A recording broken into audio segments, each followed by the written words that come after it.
du vieillissement et du cancer. Et nous venons donc justement à la problématique particulière du cancer. Alors, faisons justement allusion au cancer, il faut savoir que le fait de pratiquer le jeûne intermittent va ralentir l'évolution du cancer. Ça veut dire que si vous avez déjà un début de cancer, la pratique du jeûne intermittent va freiner l'évolution, va freiner la multiplication des cellules cancéreuses qui, il faut le savoir, se nourrissent essentiellement du sucre.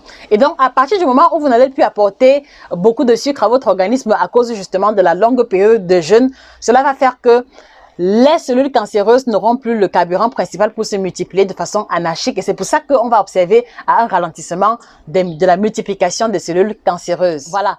Et puis également, chez les personnes, par exemple, qui ont déjà été dépistées du cancer ou alors qui ont eu à faire la chimiothérapie, la pratique du jeûne intermittent aide à minimiser l'impact négatif de la chimiothérapie au niveau de l'organisme. Et quand on parle d'impact négatif, on fait allusion à l'anémie, la perte des cheveux, les malaises, migraines, etc. qui entourent très souvent la pratique, qui entoure très souvent la chimiothérapie. Donc, le fait de pratiquer le jeûne intermittent, même après une chimiothérapie, vous aide à mieux vivre, vous aide à mieux résister aux effets secondaires liés à la chimiothérapie. Et une étude récente a prouvé également que chez les femmes qui avaient été diagnostiquées du cancer du sang, le fait de pratiquer le jeûne intermittent aidait grandement à réduire l'évolution du cancer du sang ou alors à réduire les risques de récidive chez celles chez qui on avait retiré le cancer en question. Voilà. Et puis, si vous vous souvenez plus haut, on a énoncé que la pratique du jeûne intermittent aidait vraiment à accélérer le mécanisme de l'apoptose qui est la mort programmée des cellules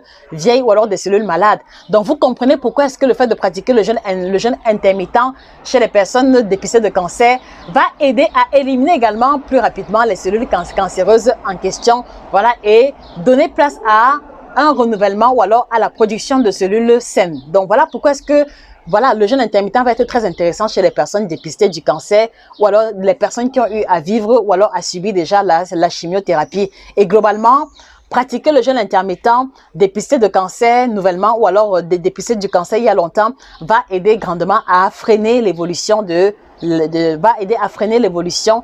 cellules cancéreuses en question. Petite pause et ce sera le moment pour moi de prendre le fameux thé Alvéus de chez Element. Une fois de plus avec son super thermos.